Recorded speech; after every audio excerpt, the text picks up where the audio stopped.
My big suggestion to students, particularly through high school, is You can do anything. Choose it for you, not for them. It is worth it. Just focus on the next Doesn't step. matter what you're doing. Don't be afraid. As long as you're doing That something. is such good advice. I don't think I could see myself doing It's a anything else. challenging life. Student nights, Wednesday to Oh, Saturday. I've worked on that house. I racked up every single dollar of debt that I I possibly think could. there's a lot of pressure on high school. Yeah, I kids just these love days, right? working outside. And if money is something that you care a lot In about, hindsight, that I've was... also been a very indecisive But you person. keep looking for roads that have been less It travelled. was just that moment that I knew what I wanted to do. So nothing else is going to change that. Welcome to the guest speaker. I just want to start, before I sort of introduce you a little bit, just so people right from the start, where are you and what are you doing, sort of degree and location, and then I'll jump in. Okay, so I'm living in Christchurch at the moment. I'm studying at UC, University of Canterbury, and I'm studying a Bachelor of Science, majoring in geology, minoring in biology. And I'm also I'm in halls as well, so I'm in island student accommodation. But I'm catered at Tupuanuku Hall, so I eat over there, but I stay over here, so Okay. yeah. And you're 6 months in-ish. Yep. Almost. Oh, well, we've finished our first semester. We've just got exams to go, so. Okay. When you say Cool. the different halls, like how far of a Yeah. walk is that? I like the details. How far are you walking for each meal? I can see it right now. It's about 100 meters walk away. It's literally right there, so not far at all. And it's also because of where my block is located, because Island's quite big, but I just got lucky with the location of my room, so it's not far to walk. But yeah. Cool. Mm. Right. Well, I'm just going to introduce you a little bit, Maddie, embarrass you slightly, but because people often don't mention these things. So just so people get a bit of a picture and maybe realise the sort of nerd they're speaking to, but it puts it in context a little bit. So from my recollection, like Orator Speech Cup twice, the Lanes End Prize for Extension Geography, you were into football, water polo, piano, guitar, you went in musicals, the New Zealand made dance nationals at least once, but you also took 5 years of Te Ao Māori and Kapahaka Māori leadership group, those sorts of things. You netballed and umpired. You contributed to food drives, kids in need, supporting those kids who were in the foster care system, and a school leader. Jam-packed into your secondary school years. And I haven't mentioned the academics yet. Yeah, that sounds pretty accurate. Yeah. Yeah. It was kind of So like look, all the Yeah, I think it is good for some kids to put in context because, some of the things you'll talk about and some of the successes, it's based around a hell of a lot of effort you've put in. I don't know whether you did any of that to write a CV. It was just stuff. You just seemed to be a kid who always had their hand up and said, oh, look, I'll help out or I'll do something. Yeah, so I suppose to start with, can we get... Oh, first of all, thanks for your video. Like people, it'll be a wonderful introduction to them about your time at UC and how you're finding things. And obviously now we'll verbalise that. Can we just go back to your secondary school? Some of those things I've just reminded you about, but how did you find secondary school? What were you into? How did you feel that went before we branch into how you made a decision to move on? Well, I've kind of always been the type of person that wants to do everything, even if it meant that I had 2 or 3 trainings after school or practices after school. I just wanted to give everything a go, really. So it wasn't even just at secondary school. I've kind of been like that all the way through. But yeah, in high school, obviously Cambridge High School gave me lots of opportunities. So I definitely feel like I made the most of it. And overall, my high school experience was pretty good. Yeah, especially with leadership and stuff. That was probably a big part of my high school. Played a few different sports. Yeah, I also played lacrosse until I think year 11, and then all of a sudden just decided I wanted to change and switch to football for the first time. So yeah, definitely trying new things, picking up new things. Yeah. So your recommendation to a lot of kids, as far as you you get in for full participation or worth out of school, get into stuff. Yeah, 100%. And if you give everything 100% effort, you're never gonna like you're never gonna fail. Like, don't be scared of failure, because as long as you like commit yourself to it or enjoy what you're doing, there's no such thing. You know what I mean? So yeah, that was a big thing for me. Not being scared of failing, just giving it a go. And also the people you meet along the way. Like, I had so many different like connections and friends because of just all the different things that I did. So that definitely has helped me at university be able to just give anything a go and just not be afraid of like failure, and also meeting heaps of new people, because obviously coming to university, I didn't know a lot of people. So yeah, that's definitely helped me. Going What back, subjects were you into at school, Madeline? Where were your strengths held, or Where were my strengths? Probably academia and leadership, probably. I don't know. Yeah. and subject wise, like what were you? Science, maths? Were you what? Probably more the sciencey side. That's part of the reason why I've gone into it at university, because that was what I really enjoyed. Just like finding out how everything works and making connections, and yeah, so definitely science was probably my strength in high school. But yeah, I definitely like gave everything like equal amount of effort, even though I might not have enjoyed it as much. So yeah. do you have siblings, Maddie? Like, Yeah, I did. can you talk I to have us about that and what one you are? Yeah, so I'm the younger sibling, and I have an older sister, Anna, who's about 22 months older than me, but she's only a year above me in school because I'm the younger one and she's the older one. So yeah, she's definitely been a very big part of my life and my journey through school.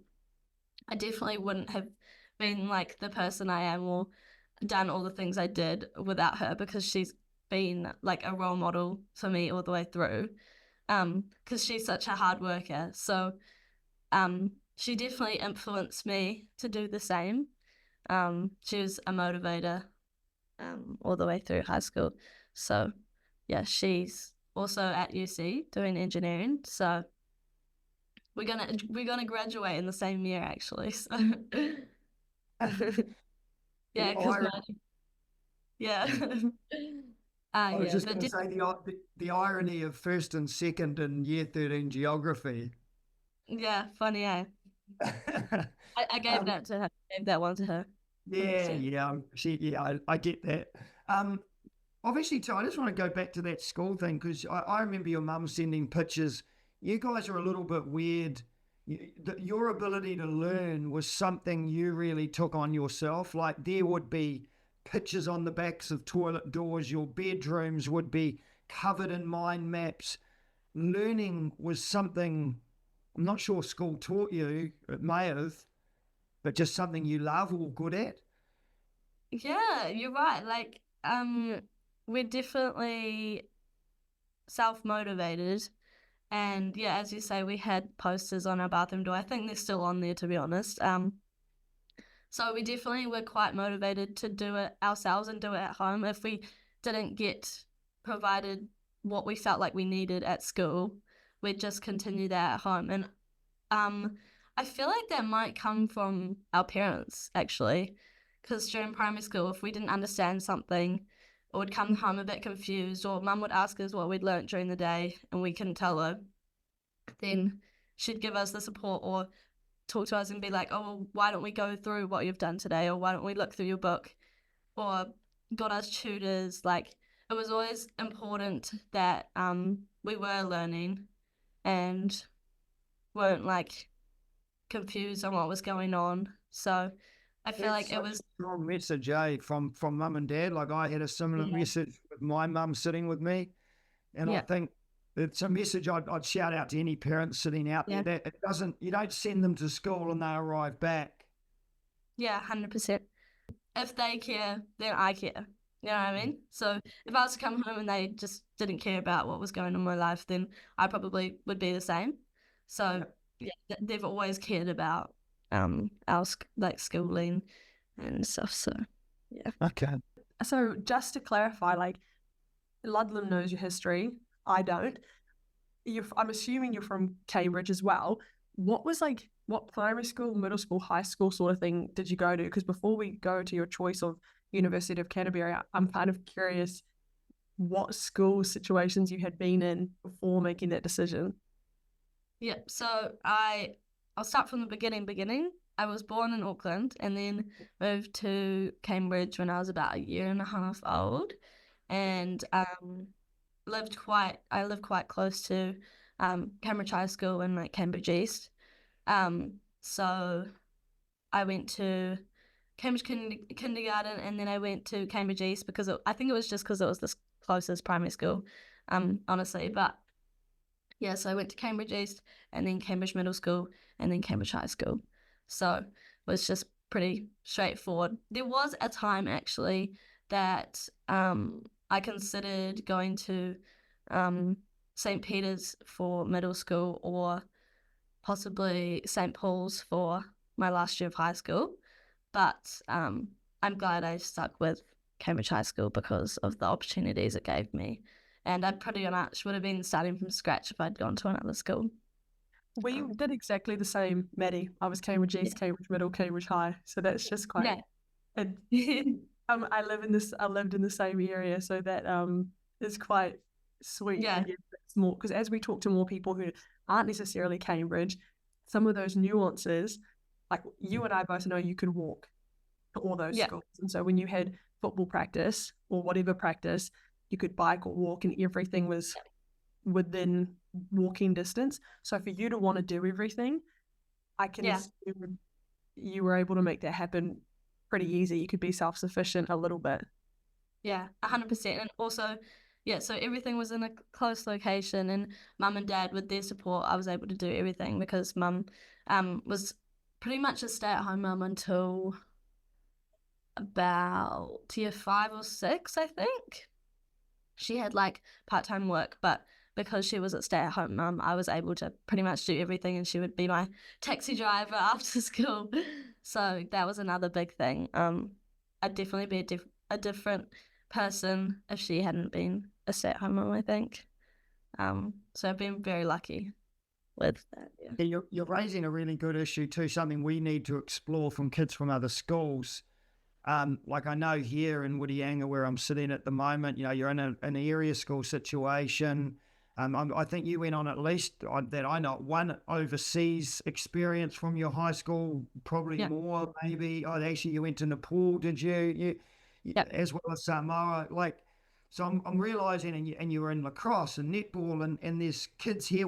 There's a kid arrived at the local school that I know of, and can't play football. There isn't a football team. Was almost a national type kid in terms of performance. So, we need to dig a little bit deeper. It's one thing to put up your hand.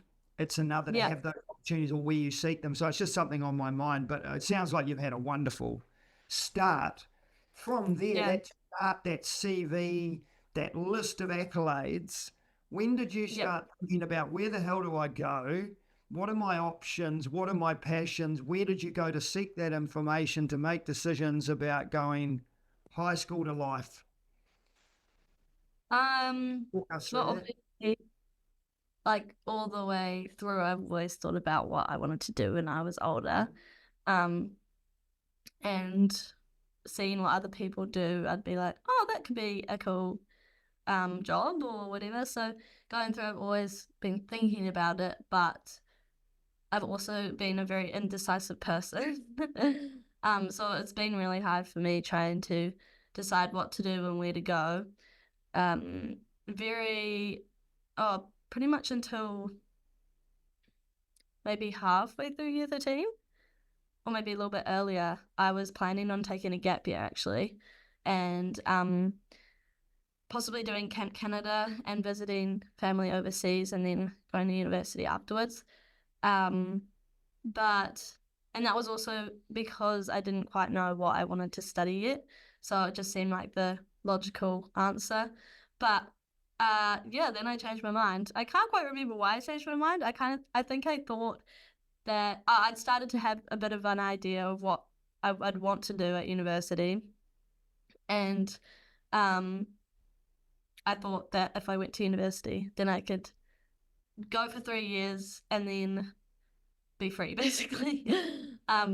So whether that means that I like get work or opportunities out of university, that means I can travel or go overseas or whatever, or if I take my own overseas experience and go overseas for a bit and then come back to university or whatever. But yeah, so I decided about halfway through last year that I really enjoyed biology at school. So I started looking to universities. I applied for Auckland, Waikato, Victoria, and Canterbury. All I think were different things, honestly, for the degree. I think most of them were biology though. And then I changed my mind and decided to do geology instead because I heard that it was better job opportunities in geology. And it also sounded really interesting to me, learning about how the world works, and it's also very environmental, obviously, and a lot of it's linked to biology. I'm really realizing that now. So yeah, at the moment we were learning similar things in biology and geology at the same time. So I've still got biology in my degree, obviously, but yeah, geology just seemed like quite relevant in New Zealand with obviously earthquakes and plate tectonics and volcanoes and stuff like that. So that was what I went with. And then deciding on a university was a very hard thing for me because I got the Top Achievers Scholarship at Auckland, which covered halls and I think was an extra $5,000. And then I got the Te Pāwai o Te Rangi, something like that. I can't remember the name of the scholarship at Waikato Uni, which was the $30,000 one, and then I got the Raukaraka leadership one at Victoria University, which was $5,000, and then I got nothing at Canterbury. So, yeah, it was definitely a big decision for me to come here, but I kind of just had to go with where I'd be happiest because I knew I wouldn't be happy in Auckland, and I knew I wanted to leave home. And Christchurch just kind of interested me moving to the South Island. I have family here as well, so it definitely the decision, yeah. So yeah, that was a really tough decision, obviously with the money aspect, but it was so far definitely worth it, and I have no regrets. So yeah. So can we just touch on there, Madeleine, because there'll be a lot of kids sitting there, because it's not an insult to want to leave home. There's reasons behind that. There's all sorts of things that go on in a kid's head in terms of good things and bad things. But so why leave home? And then how have you found the leaving home? Was it exactly as you pictured it, or? Well, I knew that I probably wouldn't have the room to grow as much as I wanted to if I didn't leave home. And I knew that I had a lot more to learn about myself, and sort of leaving home was the way to do it. And also going to Nepal in December just gave me like a taster of what it would be like to kind of be on my own and have to figure things out on my own. Obviously, I was still with a school group, but without my family there, I was kind of forced to just be my own person and figure things out on my own. And yeah, mum and dad have always supported whatever I wanted to do, and as much as they wanted me to stay at home with them, they understand where I'm coming from. So yeah, it's been really good. I love being in Christchurch, and I still have my family. So I still have my sister down here, and I still have cousins and auntie and uncle. I have a cousin in Tupanuku Hall, which is right there. So I still have that like support system, which is what I love and what I was kind of afraid of leaving home. That was probably the thing I was most afraid of, is just having not really anyone to go to. So I haven't really had to deal with that issue because I still have a support system around me down here, even though it might not be my parents. But yeah, I definitely learned a lot about myself and have to sort of solve problems on my own sometimes, and look after myself, which can be exhausting. But going home in the holidays feels like a vacation. Nice. People looking after me, people doing my washing. Oh, so lovely. So there'll be kids sitting there, Maddie, going, right, now Canterbury's sounding pretty cool. How have you generally found in terms of your interpretation, recommend Canterbury, the lectures, the facilities? What are you thinking about Canterbury in terms of your reflection? 6 months in, good, bad, ugly? Science is definitely good at UC. Obviously, I haven't seen a lot more of other areas, but I knew that coming to UC, that the science and engineering here was well known and quite good. So the facilities are really good. I love the university. It's very well compact. I think there's one other campus, but that was a thing with Vic, which I didn't quite like the idea of, is that it's quite spread out, and same with Auckland, I believe. So the fact that it's all in one area and only a 10-minute walk away from halls is so good, and it's obviously flat, so easy. But yeah, facilities are definitely quite good. And they have a platform called UC Learn with all the like learning resources on there for each of your papers. It's really good. UC Learn is good, but each paper or each subject is laid out quite differently on Learn, which is quite a lot to get your head around, especially not being familiar with it. So at the start it was a bit to get used to, because they're all structured differently with where all of the resources and grades and stuff are. So on the whole, UC University is really good. The lectures are really good. I always got told coming to university that the lecturers don't care. Like, you're just a number, and you go, you listen to the lecture, and you leave, and you have to go figure it out by yourself.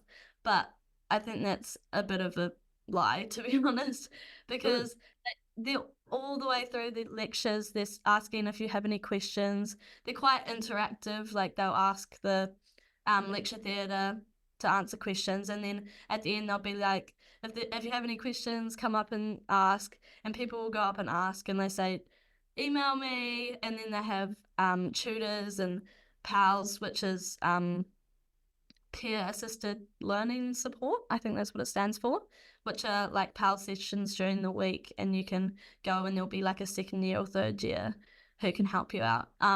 So there's so many people who can help you, which is not what I thought. I thought it was just gonna be I'm on my own. I have to figure it all out on my own. So yeah, they do care. Wicked. That's spelling some good myths. Yeah, I don't know if that's just I don't know if it's just at UC, but yeah, they do care. Well, give And us a they're lesson for other kids.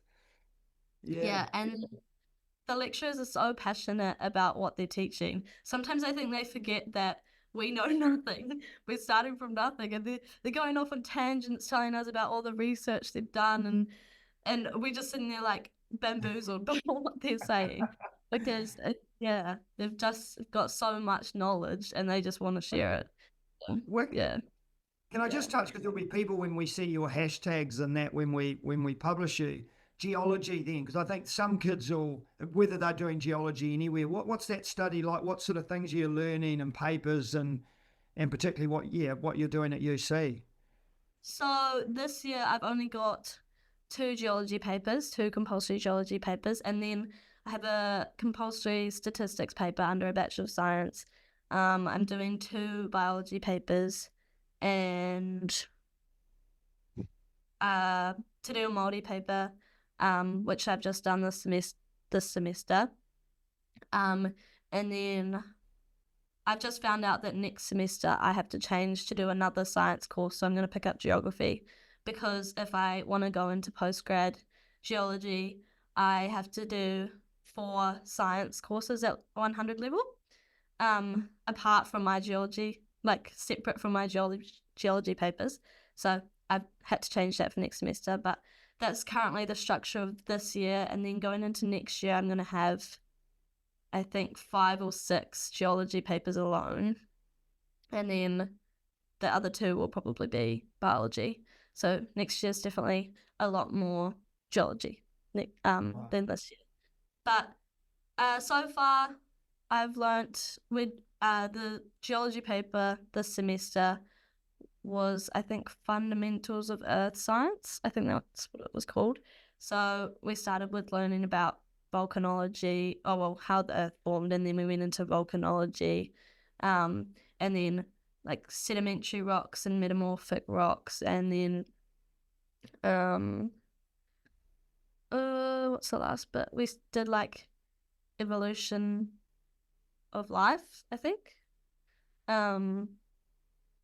So the end of the paper was quite similar to the end of the biology paper as well. So in biology we've had 3 modules, and the first one was plants, and then we had microbiology, and then now we've got animals. So biology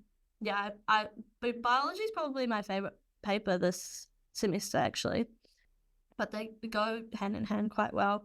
So They're all part of your BSc, aren't they? All of those. Yeah. So, in case I forget, how are you paying for all this? Rejected scholarships. Where does your money come from? What are your plans in terms of that? well, I've got a student loan which covers my tuition, and then I've got the weekly costs, what's it called? The weekly money. So I'm using that to pay for it, and then obviously I have to pay it back. But I'm very lucky that my parents and I are going halves on hall costs, which is I'm very lucky that I have that there. Otherwise, I would have had to go to another university to use a scholarship to pay for halls. So I'm really lucky in that aspect. But student loan is covering most of it, and I haven't had to get a job yet. But next semester, I think I'll look at getting a part-time job, just to, start paying it off. So what does that look like? Probably you've already got a guess in your head. How much a year will it cost you, student loan wise? What are you looking at? So my tuition costs are $9,000 this year, and then the money I get weekly is about 300, and I can actually check. Maddie, is there like an app or something? No, I'm just checking how much money's coming into my account every week. Yeah. It's $323.43 I get weekly. So It's interesting because some kids aren't going to contemplate. You're now doing your own banking, and I know that seems ridiculous, but if you haven't worked, mum and dad have been dishing money, suddenly you're managing it all. And I know when it started to flood in as student loans for myself, and we were the first ever year in New Zealand when it came out, I brought that many surfboards and went on that many holidays. It was ridiculous because I didn't know how to manage money, but clearly you do, but others won't. Yeah, that's another thing that my parents have been quite good at drilling into us from a young age, is obviously saving up, getting weekly pocket money and saving it up to pay for something that we wanted to get. And then I got my first job when I was year 10, I think, working as a gym cleaner at the school gym after school. And I've actually been pretty lucky with my jobs, and that I haven't even had to really apply. I've had people just kind of ask me if I was interested, and then just go through a sort of trial or interview process to get the job. So my next job was at Kebabalicious in Cambridge. I got that through one of my sister's friends, Anna Smith, who just asked me if I wanted to trial, and so I did. Is she really? Oh, funny. Right after you. Yeah, so I worked there until end of year 13, and I became manager at 16, just like I'm pretty sure Anna Smith would have been the same. And yeah, that was a really good job. So I learned a lot through that job, and obviously like being manager and stuff like that, you have to learn how to deal with people and train people up and stuff like that. So yeah, that was probably when I first started to earn like not proper money, but enough to save up to buy, trips to Samoa, trips to Nepal, and then during the summer holidays I got a job at the surf club in the restaurant through my dad's cousin, Mr. Wright at school actually, who's a lifeguard there. So yeah, got the job through him, but obviously I still had to go through an interview process, and so worked quite a lot there over the summer, knowing that I needed money for university. So yeah, I've always been quite aware that I wanted to save money for university. Well, I didn't even know if I was going to go to university yet, but it was always kind of just in my head that I needed to save, even though I didn't really have anything to save for. I was like, yeah, I need to save money. And then now, obviously, it's going towards university or whatever I do after university. So, yeah, I've always been quite aware. You don't just spend all your money that you earn. Yeah, not? and like, I do.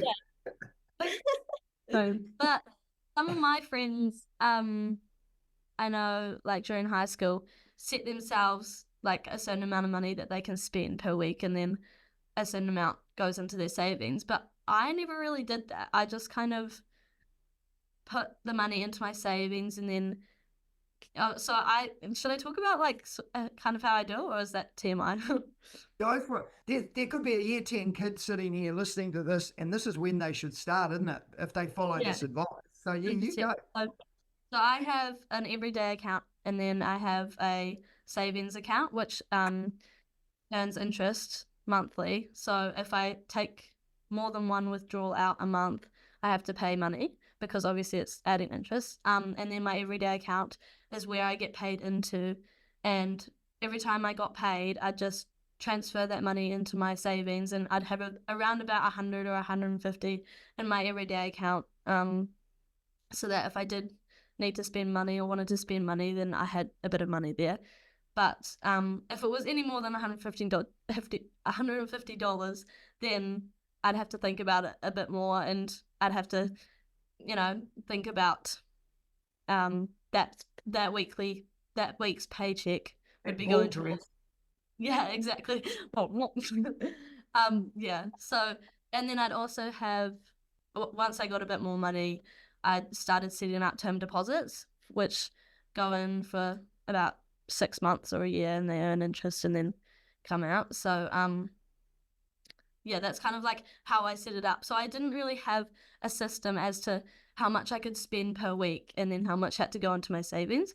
I just try to save as much as possible, and then just be responsible with how I was spending my money.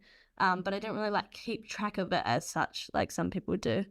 But also some of my friends at university who haven't got the weekly student loan money and have decided to just use their savings, they're obviously having to budget a lot more. But yeah, I kind of just I decided that if I'm responsible with my money and don't spend money when I don't need to, then I'm pretty good. Yeah. I've probably only got one more thing, Maddie, and that's people considering South Island, Christchurch.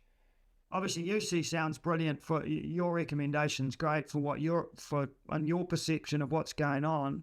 How have you found? Because I know in your video, if people watch it, are you enjoying the surrounds? Clearly, you are. South Island, yeah. 100%. In O Week, I joined the tramping club, the skiing club, the football club, and then also like the subject clubs. So I'm playing football for the university. So I have a game every week, which is really good, and I've met obviously people through that. And the UC football club, it's not just people who are at the university, it's people who are doing their postgrad or now they're working. So it's really good to like meet a range of different people. So I play football, and then I've been on a tramping club hike, which was in term 1, and that was really good. That was in Arthur's Pass at Bearley Spit. And so met a lot of people on that tramp. Then we had ski initiation, which was a trip to Temple Basin and Arthur's Pass, where the club field is. And that's my flatmate walking past. And so obviously met a lot of people through those club events as well. And then I have my friend group at university are all quite interested in hiking and the outdoors, so it just kind of happened that we make the most of it when we can. When we have a free weekend, we go out and find a hike to do. So last weekend we went to Edward's Hut in Arthur's Pass, which was about 2 hours away. And obviously I have all my gear down here from which I had for Nepal, so I'm lucky that I already have all the gear, so I'm just making the most of it really. But yeah, I love the South Island. It's so cool.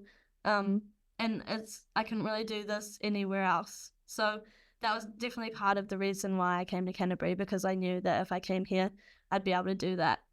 Just trying to make the most of it, really. And then ski season's coming up, so I don't know if you can see, but I got my skis waiting for me up there. Yeah. Size 4 boots. Hey! No. But yeah, so I'm ready for the ski season too. Yeah. But I Cool. feel that's like a big reason why a lot of people come down to Christchurch. It's kind of what it's known for. Like, everyone's so active. Everyone in Christchurch is active. You'll see people out running in that Hagley Park. Hagley Park is always like busy with people. So it's definitely a very active city, and everything's so close by. There's a beach only half an hour away, and then the mountains are only an hour that direction. So yeah, I always kind of knew that I would sort of like fit in to the like vibrancy of the city. It was quite an easy decision in the end. I just thought about where I'd be happiest long term, and this was kind of the place I went. Because that's another thing you can't just think about. Like, for people thinking about going to university, you can't just picture the first year and being in halls, because you're there for 3 or 4 or 5 years. And that was something I think I forgot, is that after first year halls, what happened after that? So if I'd gone to Auckland, I probably would have had fun in the halls the first year. And then after that, I would have been like, oh, so I'm stuck in a city. I'm now flatting in a city where it's really expensive, and thinking about long-term, Christchurch was definitely the best option for me. I just got a couple of things to finish with, other than thank you for the time you've put in, because I saw your mum put up a thing last night. Can I go back to uni? Like, you sell it really well. I mean, it's obviously well suited to you. I mean, it's funny because my daughter did her degree at Waikato, and she's chosen to go to UC for her postgrad and all of her stuff down there. And I'm looking forward to the road trip down, getting the ferry. I'm going to take her down, stop in Kaikoura, go over to Hamner, come down to Christchurch, hopefully maybe catch up with you and Anna down there. It just sounds like the most incredible place. So yeah, wonderful. Yeah. I suppose a shout out to your parents. That's something I really picked up on. I think it's a message for young parents, or parents with kids who are younger, whether that be 10 and younger. Yeah, 10 and younger. Really contribute to that schooling, pay a real interest. Ask them how they're going, what are they learning at school. Don't just chuck them on a device. It seems like mum and dad did a really great job and created such a wonderful kid. Cambridge East, your Cambridge High School, your community that you gave to, I think everyone's really proud of what you're doing. So keep doing what you're doing. And thank you for contributing to this, because I think there'll be a lot of kids sitting there now with a lot more clarity about all sorts of things. So go do. Just one more thing. I know, like, I've said so much about how good uni is, but I feel like I need to remind people that it's harder than like they think. Like, coming to university, I kind of forgot that it wasn't just all like having fun and meeting new people. Like, the first week I got here, and week you just spend the whole time meeting new people and having fun and drinking and partying, and then all of a sudden lectures start, and you kind of forget that university's not all just about the fun stuff. Like, you are here to learn and get a degree.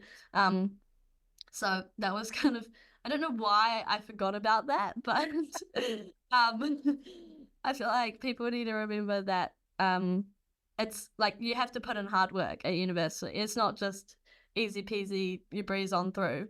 Like, it's just as much, if not like more work than high school. But I'm Just quite quickly, lucky. Madeleine, what's the day look like? Like, how much work are you put? Just give me an average day. Like, I actually have my week up on my whiteboard. But my easiest day is Monday, where I only have one lecture, and then Tuesday I have a 9 till 10, 10 till 12, 1 till 4 lab, 5 till 6 lecture. And then that's about the similar to Tuesday, Wednesday and Thursday. So Tuesday, Wednesday, Thursday, about 9 till 5 every day. And then obviously studying in the evening. And then Friday is 9 till 10, 11 till 12, 1 till 2. So it's pretty, my week's pretty jam-packed, yeah. For some people it's a bit easier, but I've just kind of got unlucky that 2 of my subjects have labs, which are 3 hours a week. And then I have another subject with 4 lectures plus a tutorial a week. And then another subject with 2-hour lectures. So I just kind of got unlucky with how full my timetable was. But yeah, it's not like that for everyone. But yeah, and it's probably going to change next semester. Well, firstly, you mentioned a car and you're doing these hikes that are like 2 hours away or something. Do you have a car? My friends have a car. Yes. Yeah. I mean, that's a difference. If you're in Auckland, you don't get to drive around because no one's keeping a car in the city. Yeah. Well, most of the time we just take the bus around Christchurch because it's quite easy to just hop on and take the orbiter around. So that's quite easy. But obviously going on hikes and stuff, you do need someone with a car. But the tramping clubs, if you're in a club, that's a good way of being able to go on the hikes without having a car, because you'll just be able to carpool with someone else.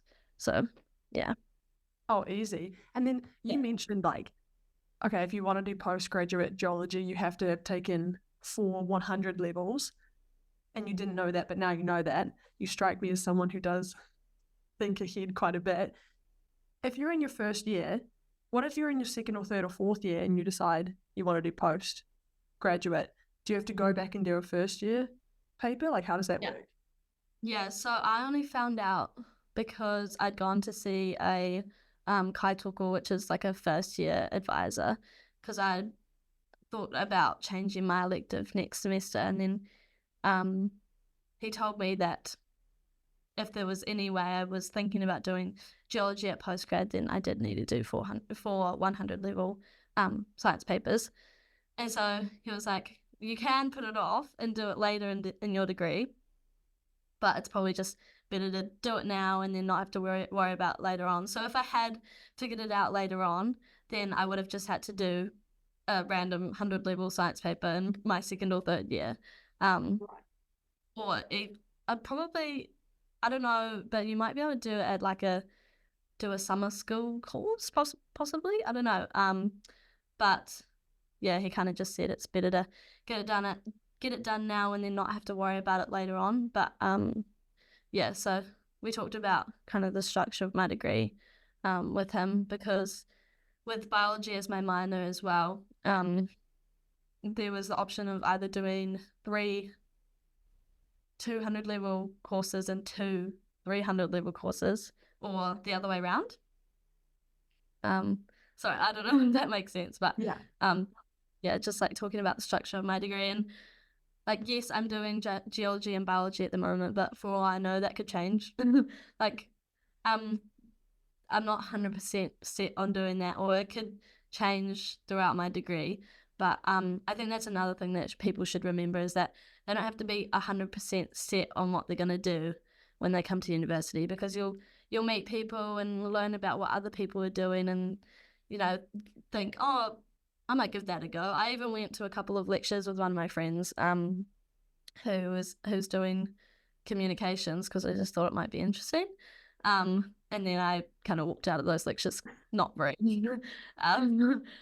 interested in the topic, and not very what's the word, stimulated. Yeah, and then I kind of realized, well, if I'm going to university, science is definitely the thing I want to do, because I wouldn't learn this anywhere else otherwise. If I hadn't gone to university, I would never be learning about the topics of geology and biology. This is like that, only the kind of stuff that you can learn at tertiary like education.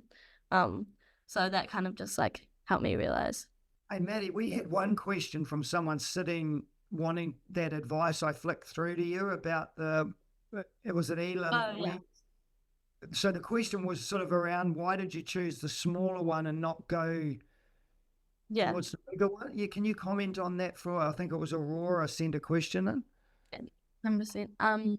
Well, originally when I applied for halls down here, I'd put R&R as my first option, and then Ilam as my second option, because I'd heard that Ilam's one of the easier ones to get into, because it's just so big. So I thought if I didn't get into R&R, then I'd be pretty much like guaranteed, well, not guaranteed, but like hopefully have a high chance of getting into Ilam. So I didn't get into R&R, and so Ilam was kind of the second option. I didn't even put down to Wainuku at all, but yeah, 100%. I have lots of friends in Wainuku, so I actually spend quite a lot of time over there.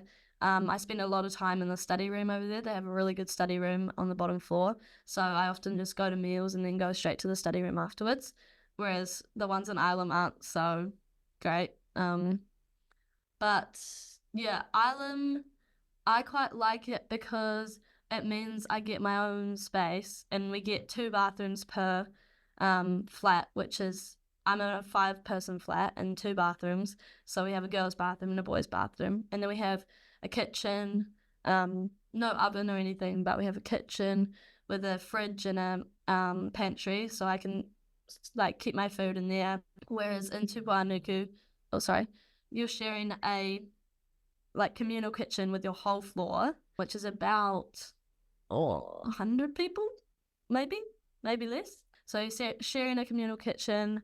You have to keep all your food and stuff in your room, and you have to. There's only one sort of bathroom per like side of a floor, so you have to take all of your stuff to the shower, like from your bedroom. If you're all the way down the one end of the hall, then you have to walk all the way down the hallway to the shower and back, whereas mine is literally right outside my door. So yeah, so you definitely get more of your own space and privacy in Ilam, but I love the social aspect of eating in halls. So if I wasn't catered at Te Puanuku, then it would be a lot harder to meet friends, because Ilam's quite isolated, and you only really see your flatmates. So it's a lot harder to make friends, I'd say, in Ilam, except for when they have hall events. Whereas at Te Puanuku, the catering of it and all kind of being in the hall, like in the hallway, like walking past people in the hallway, you meet people quite easily. So I love the social aspect of like eating at Te Puanuku though. It's interesting. People need to comprehend, and I think the same happened to your sister Anna. Just because you're perceived as really good, and whether it be academic and all the rest of it, doesn't mean you always get your halls. Like there doesn't seem any rhyme nor reason. A lot of I don't even know how. Yeah, I don't even know how to do the selection process anymore, because that's what we always got told, is that if you were like into leadership and had good academics and a wide range of sort of like hobbies and stuff, then that's kind of what they wanted. But I don't even know how they do it anymore, to be honest. So I wouldn't take it to heart if you're not selected for a hall or if you're waitlisted, because there's just so many people that are wanting to get in. So you just got to do the best you can and kind of just go with the flow and see what happens, because, you know, it's not the end of the world. There's always an option. I know people who didn't get into halls and are flatting down here in order to go to the university. So there's always other options. Grace, you want to finish us off? Yeah, I was gonna say, Ludlam, I know you had a thought and you pulled up Aurora, whoever sent in some questions, but Maddie, is there something we haven't asked? Because Ludlam and I are a little bit more senior than you, that you think is relevant or that we didn't ask you about UC or just the whole process that you think would be beneficial for people to hear? I feel like I did get told this actually before coming to university, but it's 100% true, is that you just have to, when you first come to university, you have to be proactive about, like, in order to have the best time at university, you have to want to have the best time. So you have to be proactive about joining clubs and putting yourself out there, because you're not gonna like have the best experiences or meet new people if you don't put yourself out there. So, and that comes in the first couple of weeks in O week, joining clubs and going to all the events, and just honestly just saying hello, my name is the best way to meet people. That's what I did during O week. Literally anytime I met someone new, I'd just be not afraid to say hello, because everyone's in the same boat. So it's not there's no stigma around it being awkward or being judged for just saying hello, because everyone's in the same boat and everyone's wanting to meet new people. So I think that's such a big thing about coming to university. Everyone's away from home, everyone's starting something new. So yeah, there's always someone to relate to or talk to about your experiences. But yeah. That's great. Thank you, Maddie. And Ludlam, do you have anything that sprung to mind? Just thanks, Maddie. Send my regards to Anna, and we'll definitely be getting her on at some stage. But and hopefully I might be able to catch you in Canterbury. But yeah, just keep up the good work, and thank you for this. I think there'll be a lot of kids anywhere listening to this that'll really benefit. And the video, your friend Rachel just like, oh no, I don't want to have to compete with that. But no, it was awesome. Thank you for that too. I had fun making it. And well, if you ever want to see more. Last question though, and this is not talking to the generic, just talking to you. If you could go back to year 12, year 13, Maddie, what's some advice you would give specifically you at that age? I feel like I was always quite sort of worried about like what I was going to do when I left school, or that I had to have it all figured out. But I'd probably just say don't worry. I'd just say like enjoy what you're experiencing right now, and keep working hard, and don't stress too much on the small stuff. As long as you work hard and you enjoy what you do, then you can't go wrong. So I'd probably I have no regrets about how hard I worked in high school, because it meant that I was prepared for university. But yeah, I definitely kind of stressed a lot about what it meant, and that I had to have sort of an end goal of where I wanted to get. But you don't have to have an end goal to be motivated to do well. You know what I mean? So a lot of people, for them, motivation comes from having a set direction of exactly where they want to go and what they want to do. But for me, I didn't really have that. I was just kind of a driven person and held myself to a standard that I wanted to, succeed or be satisfied with like what I was doing. Although I didn't have an exact idea of where I wanted to go, I probably just didn't need to stress too much about it, because I'm still figuring it out now. And like my parents are always talking about how they still don't know what they want to do when they're older. I feel like lots of people say that, but yeah, so just kind of go with the flow, and as long as you're working hard and enjoying what you're doing in the moment, then you're fine. And I don't know where I'm going to go yet. I don't know what I'm going to do in life, but I feel like that's probably the best position to be in, because things change, opportunities come up. We'll interview you in 5 years' time, so don't worry. Sounds good. We can Sounds fill the good. gap. Hey, take Okay, I'm looking forward to send it. my regards to Anna and anyone else. Maybe, down maybe, there. maybe I'll be in Mallorca in 5 years. I think Grace is the only one living this life, but we better get on to Anna Smith, so I'll send her your regards too. Thank you. Thank you for having me. Thank you, Maddie. Thank you. See you later. Thanks, guys. Bye.